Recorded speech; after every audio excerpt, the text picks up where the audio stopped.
Good afternoon, everybody, and welcome to this event. My name is Sue Leonard. I write for the Irish Examiner, and I'm a best-selling ghostwriter. It's absolutely thrilled to be back here in Bantry again, and especially to have such two amazing authors to interview. I loved both their books, and I think it's a very good matching because they have a lot in common. So we have Lisa Harding, who came to prominence with Harvesting 3 years ago. I think it's 4 now. 4 years ago. Yeah. It won the Cato Brown Prize, and it was optioned for film, which is about to be made. And then her latest book, this Bright Burning Things, which is just stunning, and that's the one we're going to be talking about today. And Fíona, Yeah. get that right, who has written this amazing debut called Boys Don't Cry. The interesting thing about these two books is that they're both incredibly powerful. They're both very different stylistically, and the characters come from very different backgrounds, fairly affluent in the case of Lisa's Sonia, and the wrong end of a socially deprived background in the case of Jo and Finn. But they have an awful lot in common, although some books are more about it and the others touch on it. Both books touch on addiction. They touch on grief, more so in the case of your book, Fíona. And both of them have two main voices. And in both of the books, there is a small boy involved for very different reasons, which we will go into, suffering from very painful things. They both have difficult backgrounds, childhood trauma, and dislocation. They don't quite, for again, very different reasons, they don't quite fit into their surroundings. So there's a lot to discuss. So I would like to start off with Lisa. If you could explain a little bit who Sonia is, and then perhaps give us a reading from the start of the book. Yeah, sure. So Sonia is a single mother, a former actress, and at the time that we meet her in the book, she's fully in the grip of alcoholism. She has, as you say, she's a lot of childhood trauma that she hasn't faced up to. And I think what I was exploring was that, you know, as an actress, I used to be an actress myself, that you can use that kind of creative charge to express all those emotions. And when that's taken away from her, she has nowhere to put it. She has nowhere to put all those feelings. So, but we do meet her at a point of mania. And will I read a little bit from that Please, section? that would be brilliant. It's fairly self-explanatory, this. There she is, lethal and irresistible, my high-kicking sidekick. And there goes that minx of a song, impossibly beautiful. And there is the sky so high, and the light so bright, and the sand warm velvet beneath the soles of my bare feet. And here comes the rush, an intense feeling of connection with all that is right and good in this world. My son's sticky hand in mine as he stares at the sky, my dog trotting alongside, his black coat glinting in the sunlight.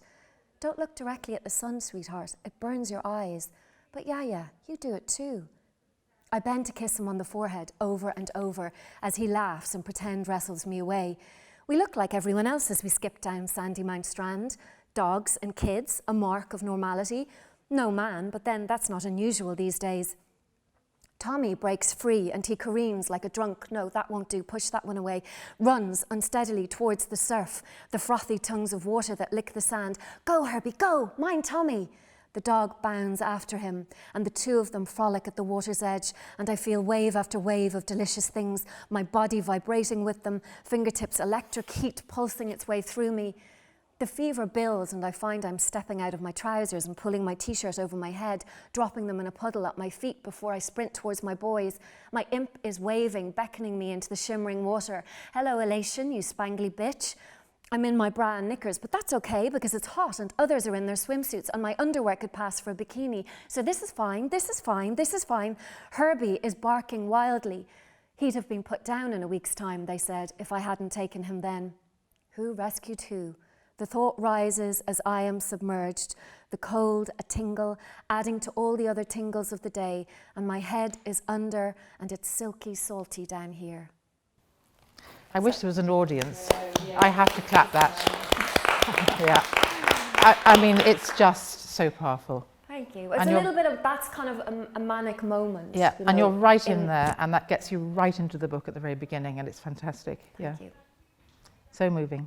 Fíona. the characters in your book are, the main ones, aren't they, are Jo and Finn. Would you like to just explain a little bit about who they are and then give us a reading as well from the beginning? Okay, so Boys Don't Cry, it's set in inner city Dublin, a sort of fictionalised terror block in inner city Dublin, and there's two brothers. There's 12-year-old Finn and then there's 17-year-old Jo, and it's dual narrative as well. So Finn is narrating the events leading up to a tragedy and then Jo is narrating the events in the aftermath. So the sort of spark or the idea for this came from, it was a tweet from a paediatric palliative care doctor, and he had asked the patients in his care what they'd missed the most when they died. So of course it was an incredibly powerful and moving tweet, and when I read it I opened the laptop and wrote the first chapter, which is practically identical to what's in the book now. So I'm going to do that opening chapter now. So this is from Finn's perspective, yeah. So it's the very opening of the book. Ice cream, any flavour, chocolate, banana, strawberry, or that one that has all three striped together sandwiched in a wafer. A screwball from Mr. Whippy with double sauce and sprinkles, begging Ma for €1 and legging it down the concrete steps, praying that I get there before he left, following the music box sounds of Greensleeves or Teddy Bear's Picnic or Yankee Doodle Dandy. Being pushed in a Tesco's trolley around the back of the flats, Jo giving us all a shot but letting me stay the longest, pushing me faster, spinning and laughing while crashing into the overflowing double steel bins. Mrs. O'Sullivan, reading Rodal, The Witches, The Twits, Matilda, out loud, putting on the voices, letting me borrow them after and never asking for them back. My red Transformer, the one Dad got me for my birthday, even with its left wheel missing and scraped off face, it was still my favourite. Swimming in the sea at Dollymount Strand, making sandcastles then kicking them down, poking the washed up jellyfish with a stick and standing on the dead ones. Ma, warming my pyjamas on the bedroom rod, tucking me in, making sure to plug in my Stormtrooper nightlight, always. Jo, flying down Captain's Hill with me in the handlebars, Jo, sneaking me into 15's films at the Plex with plastic bags of popcorn, fizzy colas and Coke. Jo, sharing his headphones and turning up the volume when Da took chunks out of Ma. I still wish they'd let Da visit. I wish they'd let me home. I wish they'd serve Big Macs here instead of cabbage, mash and ham. Dr. Kennedy said to write it all down, the things I'll miss the most. It's supposed to be part of the process, help me transition. But trying to fit everything in that's busting out the top of my head is sending me mental. Plus, nobody has come out and said it yet. Not the nurses, not Dr. Kennedy, not Ma. But Jo asked me if I was afraid, and that's when I knew. That's it. Oh, I feel like crying. It's terrible. Yeah. Where did you both of you, I mean, the voice in both books is extraordinarily strong. And Lisa, you told me once that you had started off with the two voices, as in Fíona's book, that you had the voice of Tommy in there. Yeah, I did. And now it's all with Sonia. What made you change your mind about that? Well, it's definitely a more intense interior read when it's, you know, a monologue. It is now a dramatic monologue inside her head. And also he was never given equal weight the way Finn and Jo are in Fíona's book. He just had little kind of, I punctuated the text with his voice at times. But I think what I ultimately wanted to do was to go very interior with Sonia. And by having him absent, you can feel his presence, like he is palpably there, but also there's more anxiety for the reader because we don't know where he is. You know, when they're separated, when Sonia is taken into rehab and they're forcibly separated, the reader is experiencing the anxiety with her, with Sonia in the moment. So we don't know where he is. And I think ultimately, I think that was a stronger choice. Yeah. But I hope he's still there. I think the fact that I had written him and took him out, you know, he's still there underneath. But we are, as you say, we're completely in Sonia's head. It's your books. You've done it to me twice now. You read the blurb and you think, "Oh God, can I bear to read this?" And then you get into the heads and you're just blown away. Both of you have got this ability to somehow instinctively know when the reader won't be able to bear anymore. In Sonia's case, it's when she comes out of rehab and she drinks again. And I thought, oh no, not 200 pages of this. And then you rescue me, and you do it throughout. You rescue me with some hope, and you do the same. And I think that's what that is so important, for one thing. We don't want to be a complete wreck. But how, is that, for you, Fíona, was that an instinctual thing? Yeah, I think so. And I think particularly in the Irish context, surrounding, you know, the darkness, there's always that light or that humour, you know, that cuts through it. And I think particularly around Dublin anyway, it's that sort of, there's constant that sort of quick wit and turning things into a joke or a bit of a slagging or whatever it is. And I think in grief as well in particular, you're looking for the jokes in there too, you know, sort of trying to lighten things up a little bit. So it wasn't conscious, I wasn't consciously doing it, I don't think. It's just that that's the way it came across. Of course, Joe is the reason he is slightly dislocated from his background is that he won a scholarship, an art scholarship to a private school. And he sort of has friends there, but they never quite accept him. It's, can you get drugs, get us something for a party? There's a huge dislocation there. I'm interested that in both books, there's actually a phrase, he says, oh my God, I don't want to be like Da. Sonia says at some stage, oh my God, I don't know whether she says this, but I think she does actually say it, but certainly you get that feeling, am I turning into my mother? Who had died early on, and she didn't really know, but you know, she's always been told kind of it wasn't a great thing to be like her. That's so interesting. What's the question though? Well, yeah, I mean, there's definitely something in that.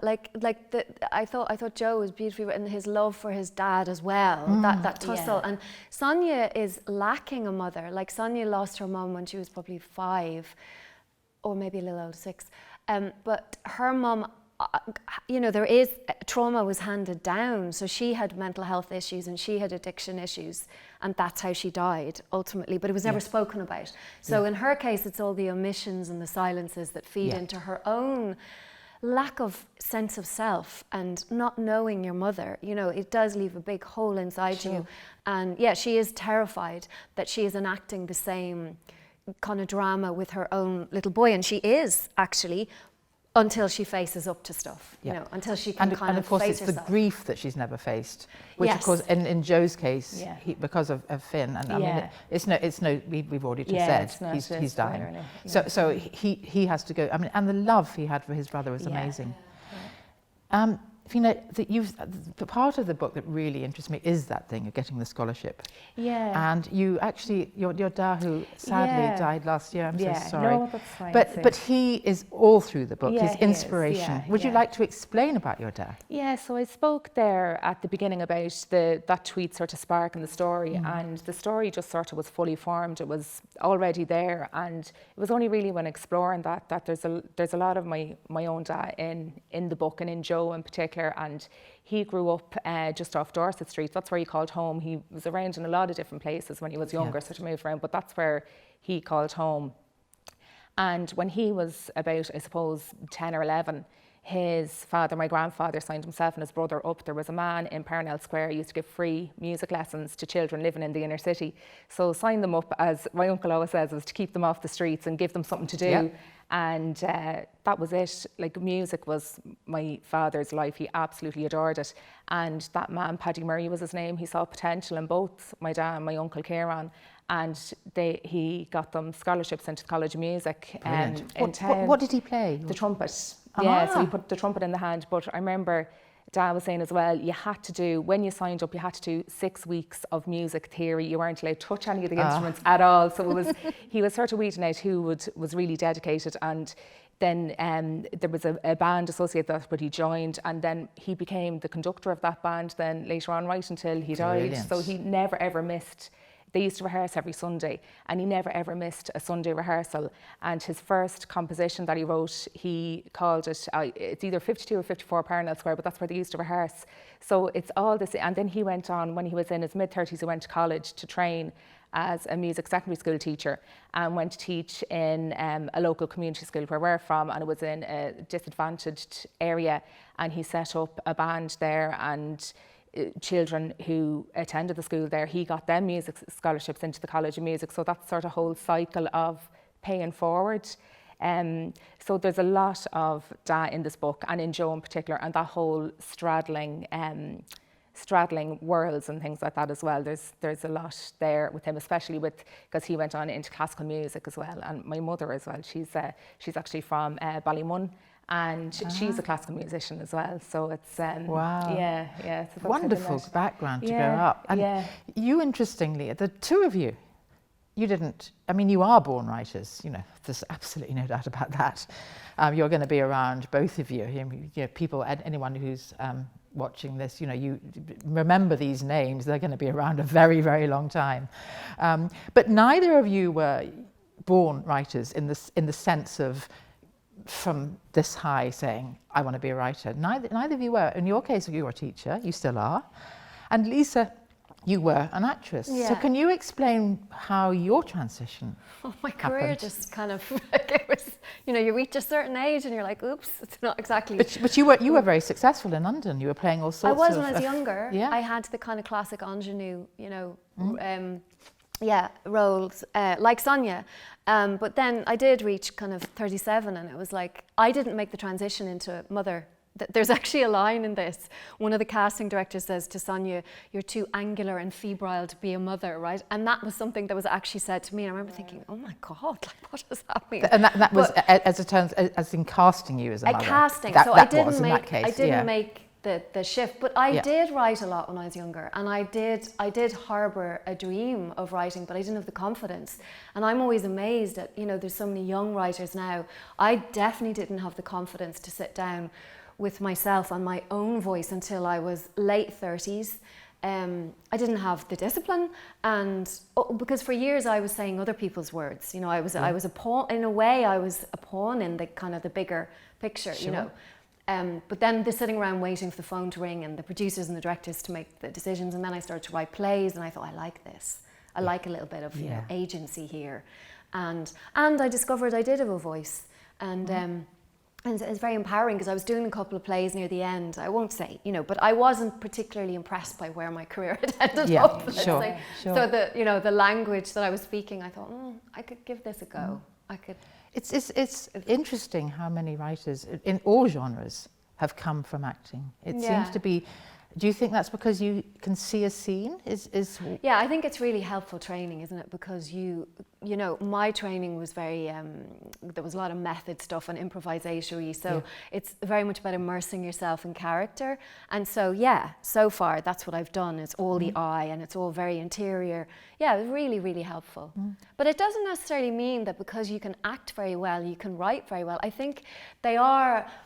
You're going to have a voice, right? But it is such a kind of different discipline, and the structure of writing a novel terrified me. And I didn't know whether I had it in me. So I started by writing monologues, and I started by writing plays, and then kind of did some short stories. And you did do an MPhil. I did. At what stage of when learning? I was transitioning from writing plays to wanting to write my first book, I kind of thought, you know what, it'd be really great to immerse myself in prose. And then I wrote loads of short stories, and just kind of. But it was a confidence issue for a long time. Not wanting or thinking the novel was beyond me. You, Fíona, again, actually a lot of teachers become writers too, now I come to think of it. I mean, I can think of a lot of them in the north. Catherine. Catherine Dunn, but in the north there are a load of crime writers. And there's David Park. He was he only retired the other day. Oh, did he? And he used to, every time I interviewed him, he used to say, I can't wait to give up teaching and I can really concentrate. And when he retired, he said, I can't write any more than I could. It always amused me. But you just decided one day, literally. Yeah, so my background, actually, before I went into teaching, I did music as my undergraduate, and then I went into teaching. I got a job teaching music in a primary school and sort of Montessori, and I just loved teaching that age group, so I went on then to do primary school teaching. But again, I suppose I was about 35-ish, I'd say, when the idea of wanting to write, I don't know where the idea came from, but I remember saying it to my husband, I think I want to write. And you were always a reader, yes? And Lisa always too. A huge reader, And I loved English in school, but like that, I can't remember the written element of the Leaving Cert or anything, but I do remember the plays. I loved the plays, and I think the same, it's because you're studying character. Like, it's all character and dialogue. I think that's what always drew me to plays. And I was saying it to Lisa earlier that if I ever had a notion to write, I always thought I'd write a play, just because I loved learning about that sort of world so much, I suppose. And so was always very character driven. So after a couple of years then, I just started messing around myself. I decided then I did an MLitt, but it was via distance learning. Yeah, that's right. So I was able to work at the same time. I wasn't in a position. Okay, let's talk about these MPhils and MLitts. This year is an extraordinary year for debuts, and most people seem to have done some kind of. I mean, how helpful is it, and in what way is it helpful? For me, I would say 100% you do not need one to be published at all. Would you agree, Lisa? Yeah, totally. But for me, it's a bit like what Lisa was saying. It was a confidence issue. I had zero confidence in my writing ability, and it was more sort of to test my mettle to see, is it, like, I really wanted to write a novel. That's why I really wanted to do it. And it was to, I suppose, admit to myself that this is something that I wanted to do, and to give the commitment to it by doing the MLitt. And like that, I test to myself, if at the end of it, I was told, okay, you're never going to be right, it's not going to happen. It would have been fine. It was sort of, it definitely was great for me in finding my own voice and giving me that confidence to write. And like what you were saying, Lisa, I don't think I would have been able to come to writing younger because of that confidence and finding that, finding your voice, I suppose. I mean, you're not actually that young, that old. Well, that is young. what I mean. Sorry, there are an awful lot of writers who start an awful lot older There's than an in awful their lot 30s. that start in their 20s too, though, now. Nowadays. Nowadays there are a lot, but yes. But yeah. I actually have this theory that everybody has about a 30-year writing life, and then they start writing the same book over and over again. Think about it. We'll Hopefully. 30 years, that'd be nice. Yeah, exactly. Oh, you'll be around in 30 years, both of you. Don't you worry about that, provided you still want to be. Hopefully. This thing of being not where you want to be. I mean, with Joe, he's being pulled back into his dad's background to a certain extent. Yeah. And there's that awful the pull from him. I mean, he doesn't fit in at school, but he knows he can better himself, if you like. And his art is clearly amazing. Yeah. How did you kind of work out that balance of how far to push him and how far to tempt him? And yeah, he was really, really hard to write. Like, Finn sort of wrote himself, and I suppose it's because his story is so clear, because, from the very beginning, like, I knew what it was, even though I had envisaged Joe's story, but actually writing was really, really difficult, because he is so guarded and he doesn't let anybody in. He has this armour up with him all the time, and I found I was sort of talking through him a lot when I was writing, and it was in the editing process. I took big chunks out because I was there. Joe would never actually say any of these things, and he has this belief that if he just keeps his head down and he's in his school and he has the scholarship and he'll go off and do art, that he can escape everything of his home life, really. And then when Finn dies, he's just finding it very, very, like, he has to cope and he has to come to terms with what has happened, but he also has to accept where he's from, and that just because of who his father is doesn't mean that the same cycle is going to be for him. And I suppose it's about choices, it's exploring choice as well as everything else, and that whole straddling the whole time. But I wanted to show as well, he has made genuine friends. Yes. There's Johnny in there, right. but he just he can't accept it either, and it's the same with even Carthy as well, who's sort of tagging on.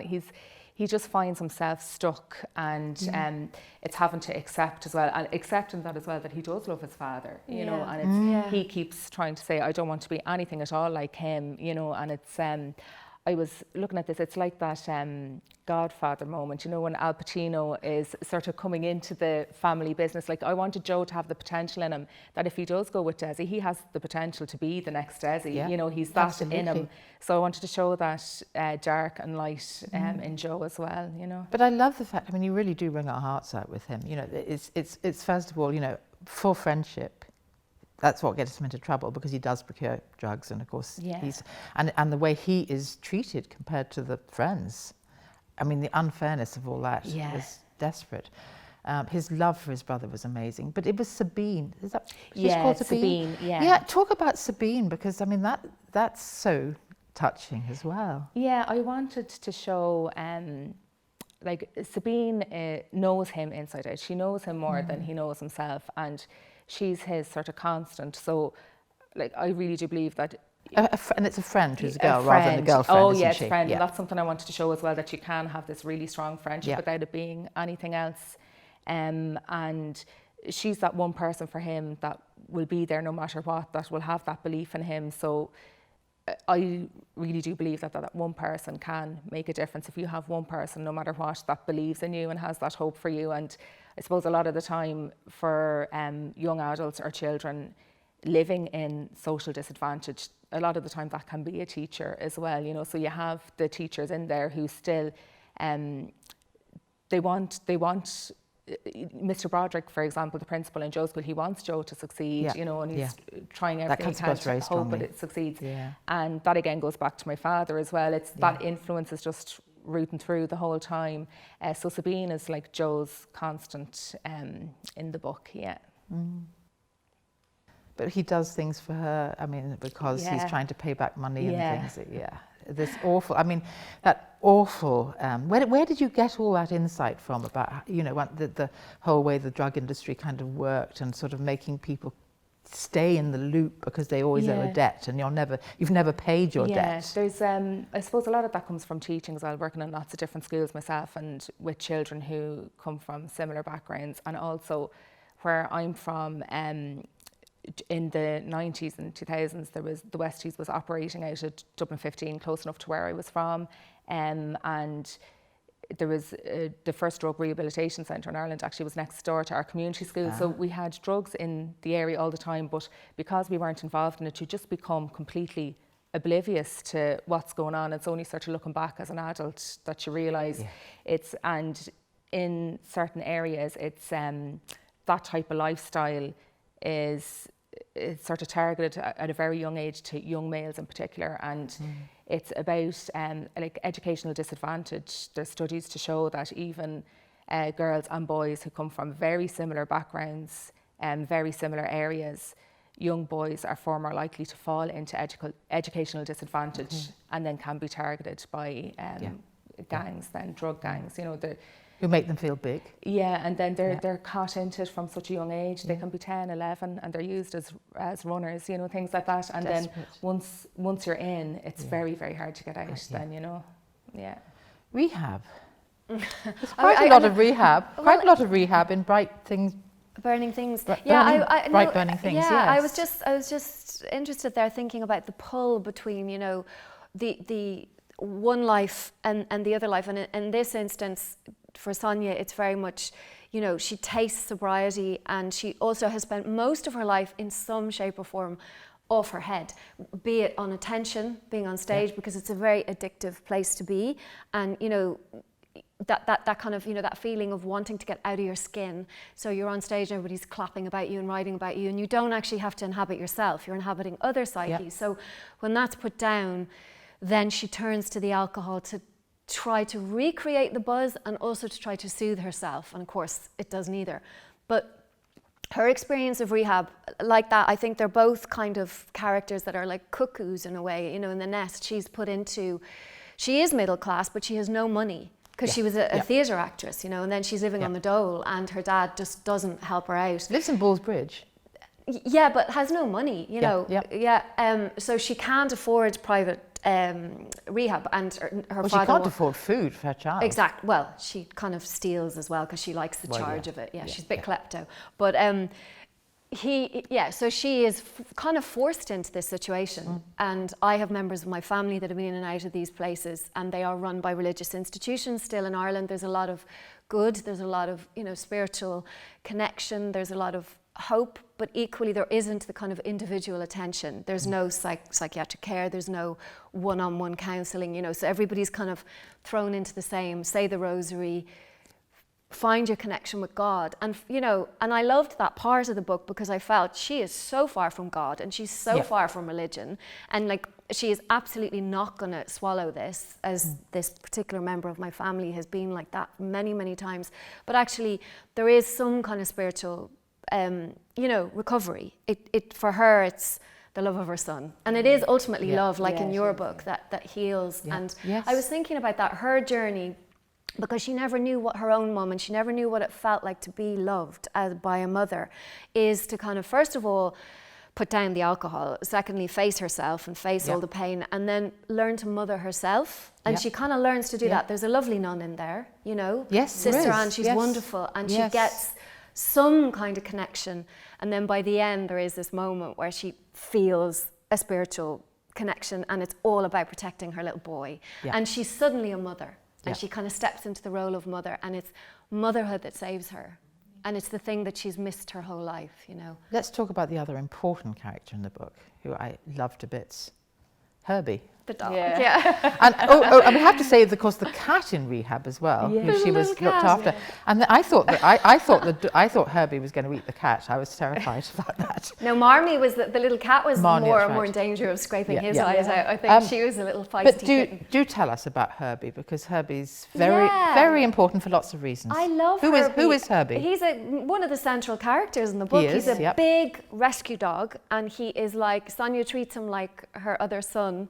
And little Tommy, with all the stress that he's growing up with very isolated and, full-on addiction, he has this wonderful, big, solid rescue dog, Herbie, that is his best friend. And Herbie soaks up a lot of the stress, and he looks after little Tommy, and he is a wonderful character. I always grew up with big dogs at home, and they do soak up. I have a tiny little dog now, she's just gorgeous. But I'm crazy about animals, and Sonia is. And I think the presence of a beautiful animal in the middle of all that kind of chaos can be very calming. And he's beautiful. And I'm so glad she got him back, because he goes off, he's put I tell away. you, that was one of those moments when I thought, please give us him back. And the other thing about like the kind of the alcoholic personality, I've known it a long, long time, is that kind of modelling connection with animals, because, and it is almost sentimental, because there's no hurt. You can't be hurt, Yeah. They just love you unconditionally. And there's a lovely character in rehab, and Jimmy, and he's like this, he's this really tough guy, and he is based on someone that I've met, and he has murdered someone, but he completely adores these kittens, and he treats them like he adores them, and they bring out this real softness in him. So I love that. I love our relation. Our relating to animals, I think, is also another way of recovering. How important in both books, I don't care who answers this one first, is that at the end there is just a slither of light, slithers of light and possibility. How important was that to, who wants to talk first? How important was that to you?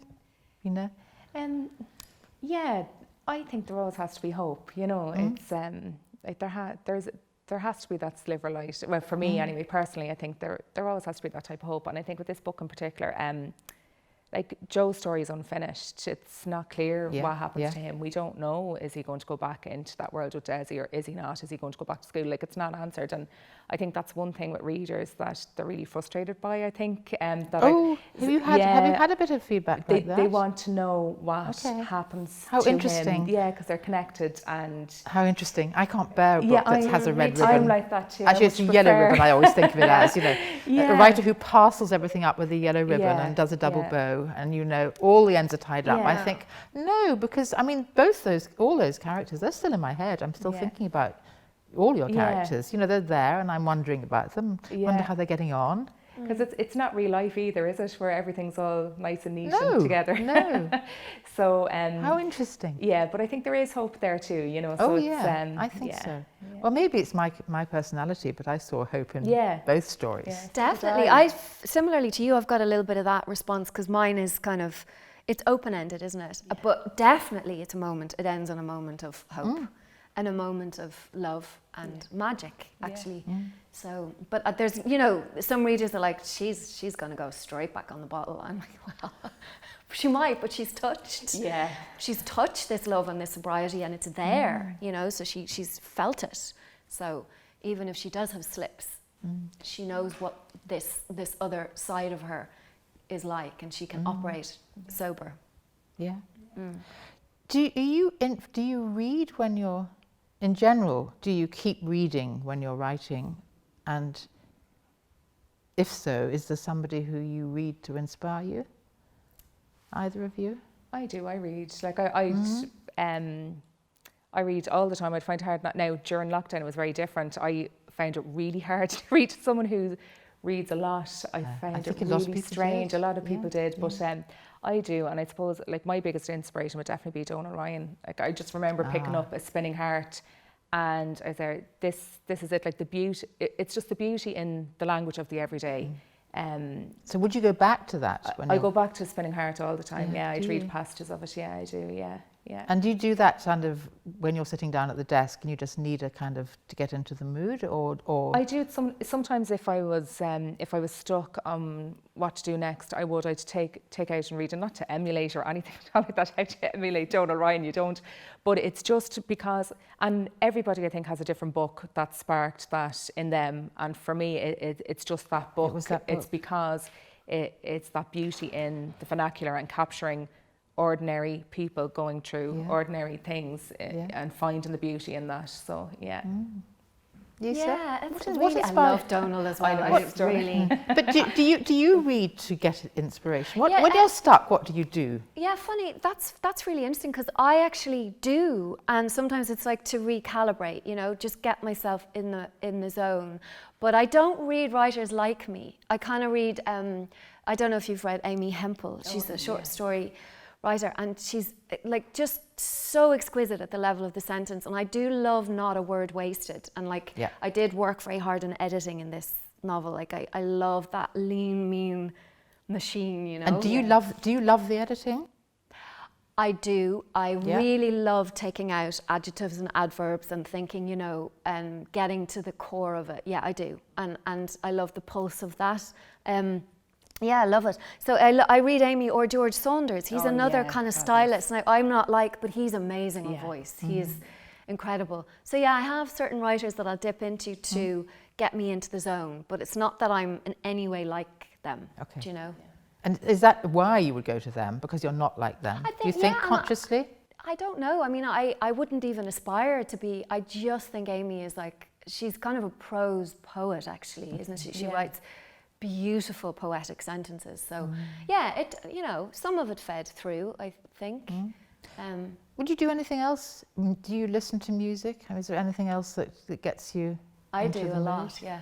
Do you? While you're writing, do you? I listen. I do, like for harvesting. So one of my girls was really into Eminem, and I used to go jogging and I'd have Eminem like just blaring in my head. And then the other little one was kind of Sati. It was like a classical character. Yeah. She's more of an Eminem girl, you know.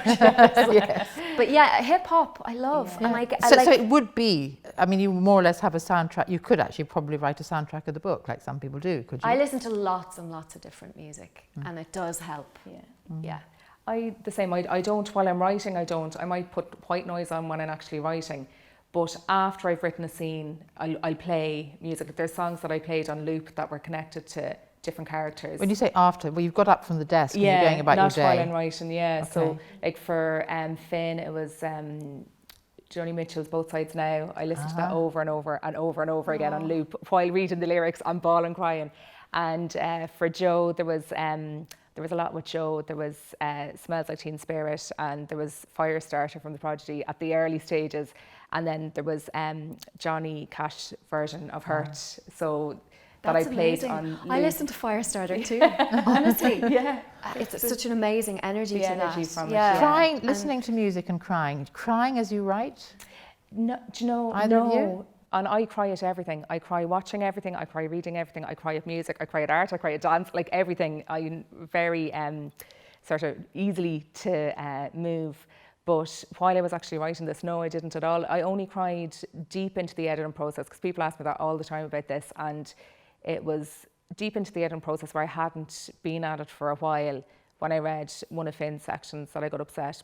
But I think it was because I was coming at it as a reader rather than Well, the isn't writer. that a good Yeah. sign that Yeah. you got it right? Yeah, there's a certain level of detachment when you're writing, and there Yeah. has to be, because I remember, you know, particularly with Harvesting and his two young girls who were brought into the sex trafficking industry in Ireland, and I just like little, she's only 13, Nicoletta, and I had to almost put a wall up as I was writing it to get through it. But like that, similarly, it was after, and now we're writing the film, I'm beginning to kind of feel, Yeah. you know, all of those emotions that I'd suppressed. But funny, similarly with me, like it was only after that I felt Tommy, I felt kind of heartbroken for the little boy in this, you know, thinking, like, how is he surviving this kind of chaos? But not while I'm writing it. You have to, it's almost like you have to have that with the I shard agree. of glass in Yeah, your you heart. have That's to, what they, yeah. you know. How does it feel? I know both books have been optioned, but how does it feel going through that process with Harvesting? Is it a different thing? Yeah, it's been really tricky. We were talking about it earlier, like so I was sent off on my own. I've never written film, and I was sent off on my own with a book I had written for a year, and they said, you know, Lisa, we trust your instinct. I was like, I haven't a clue. I have never studied. It's so technical, and I read tons and tons of scripts. I have to say, I don't love it. I love the freedom of writing theatre and novels. I don't love the process of writing film, but it will be an amazing thing to see it. But it's not just me. They brought in, you know, the director, Michael Lennox, who directs Derry Girls. He's now co-writing, and they brought in Mark O'Halloran, who's an amazing film writer. He's our editor, and now I'm part of a team. Yeah. And does that suit you? Does that back to the acting in a way? It does. It's lovely to be part of a team, but at Yeah. the same time, there's something about the writing impulse for me that's really inductive and really impulsive, and I like to sit on my own in a room and have nobody tell me what to do. So the film, this one has just been optioned, as you know, but I have already said to the producer, and this is that I am not going to write it. I will be part of a team, but I'm not going to be lead writer. Okay. It's too hard. I'd say that because it's so interior as well, I'd say that'd be really difficult to translate to screen. I know. For some. Yeah. They're going to It'll need. be phenomenal, though. It's going to be phenomenal. Thank you. I hope this gets to see the screen too. Lockdown. Some people found they couldn't write in lockdown at all, and I imagine you must have had your times, but you have both produced a first draft, yes, of your next books. Is that right? Yes. Yeah. And quite a, what sort of state do you feel your first drafts? Is it a drafty draft or a crappy draft, as people say, or is it quite a workable draft? How do you feel about your second book? Yeah, it's a crappy draft, but at the same time, my the story is there. I think structurally it's there, so I don't have to play around with any of that. It's You're happy, are tightening you? up and polishing up. Yeah, and happy. You haven't had this awful second bookitis thing going on too much. No, and I think the reason was because I went on submission just before, for this, to publishers just before lockdown, like literally the end of February, start of March type time, and then everything shut down. And what I had decided was I had done everything that I could possibly do with this book, so if it didn't sell, I was happy to put it in the drawer and just move on to book two. So when this was out on submission to publishers, I started book two, and I think that really helped me. Whereas I had no, what would you say, preconceptions that this was. I had already come to terms with this not selling, if that makes sense. Yeah. I think that helped then being able to get it down. Second book for you. I found it really torturous, I have to say, but it was because I edited and changed the shape. It was originally called Overspill for a long time, and it was about, you know, the overspill, generational trauma, but it was a bit on the nose. So, you know, it changed a lot. It was a tough book to get out. And my third novel is a hot mess. It really is. It's but unlike you, like the plot is all over the place, but I think the characters and the voice are strong, but there's a lot of work to do. We were But I talking think it is part of my process. We were talking about then- Lisa Esther Freud recently, because you did an event with her, Yeah. and she's just written her, I think it's her 9th, or maybe Yeah. 8th or 9th. And for the first time ever, she said, she gave in her book to her editor, and the editor said, I actually don't know what's going on here. So Yeah, that whole, what are you writing about? This is the fear. What is this book about?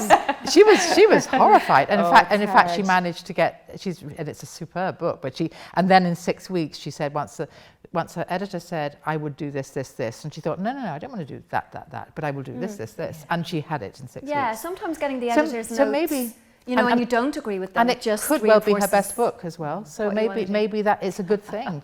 Let's see. But I know it's a big mess, but still, it's great to have something to work But with. that's exactly it. It's Yeah. down, you know, and Yeah. as you said, you can do something when it's there. Yeah. Yeah. Did you learn, as a writer, anything from lockdown? I think, like when you were saying before about the writing, like did it affect the writing? For me, I don't write every day, so I'd write in spurts. So it didn't really affect me that way. So, but I do think that helped, the fact that I don't really have a routine for writing at the moment. Hang on, you were homeschooling and teaching. Yeah. It's been, this year has And been mothering. manic. Your children are 13 and 11, just gone 11, yeah, so. gorgeous ages. Yeah, but they are need great. mummy a lot, Really? though. Yeah, and it's funny, the different lockdowns hit them at different stages. So my daughter in the first lockdown, she found it really, really, really hard. Yeah. And she wanted to be with me all the time. But It's nearly like was she scared? Yeah, it was nearly like reverting back to being a toddler and just wanting to be with you Because it was a scary It was a time, wasn't comfort it, for thing, all of us? I yeah. think we forget. Somebody wrote a book, Catherine Ryan Howard has a book coming out, which is actually set in lockdown. Yeah. And reading that, she wrote it in lockdown. I don't want to read that. I don't want to read a book. With her she was just walking around town and remembering the atmosphere of this empty city and the absolute terror everyone felt. And it's the readjustments though as well, because my son, he's very quiet, very, very quiet child. Like the literally typical introvert, he'd be happy out, what I thought, happy out in lockdown forever, you know, in his room. But when he went back to school, he was looking to go back to school. He's in first year in secondary school. But after the first week, he was just found it really hard to readjust back into the noise of people. And, you know, and you forget that there's all these young adults and young children, and they've had to cope with a lot, you know, because there's so much has been going on. And I know in secondary schools, for first years in particular, it's been so difficult because they can't socialise, they don't get to meet. Now my son is lucky that he went to the secondary school next door, his whole class are in the secondary school, he's friends in his class, but there are children in that school who don't know anybody, and they're coming into school in a mask and they can't meet anyone. They're in the same room, they're not mixing around, you know, they're not going from class to class like they normally do.